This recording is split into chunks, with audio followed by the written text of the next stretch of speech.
ঢাকা টেস্টের প্রথম ইনিংসে বাংলাদেশের বিপক্ষে ৩৮৬ রানে অল আউট হয়েছে পাকিস্তান। সফরকারীদের বিপক্ষে ২৭ রানের লিড নিয়ে আজ দ্বিতীয় ইনিংসে মাঠে নামে বাংলাদেশ। তৃতীয় দিনে মেহেদী হাসান মিরাজের অসাধারণ বোলিং নৈপুণ্যে ৪০০ রানের আগে অল আউট হয়ে যায় শান মাসুদরা। স্বাগতিকদের হয়ে আজ সবচেয়ে বেশি উইকেট নিয়েছেন মেহেদী হাসান মিরাজ।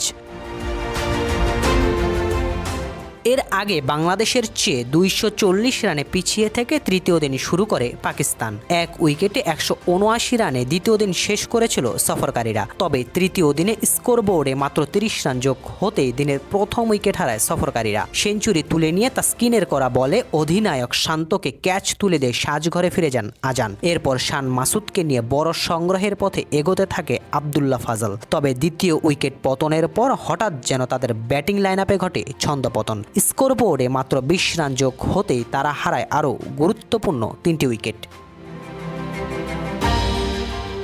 ২৩০ রানে ৫ উইকেট হারিয়ে দল যখন বিপাকে, ঠিক সে সময় দলের হাল ধরেন সালমান আলী আঘা ও মোহাম্মদ রেজওয়ান। তারা দুজনে মিলে গড়েন ১১৯ রানের পার্টনারশিপ। তবে দলীয় ৩৪৯ আর ব্যক্তিগত ৫৯ রানে রেজওয়ান আউট হলে আবারও পাকিস্তান ব্যাটিং লাইন আপে ঘটে ছন্দপতন। স্কোরবোর্ডে মাত্র ৩৬ রান যোগ হতে অল আউট হয়ে যায় সফরকারীরা। বাংলাদেশ দলের হয়ে আজ ৫ উইকেট নিয়েছেন মেহেদী হাসান মিরাজ। টেস্ট ক্যারিয়ারে এটি তার ১৪তম ফাইফার।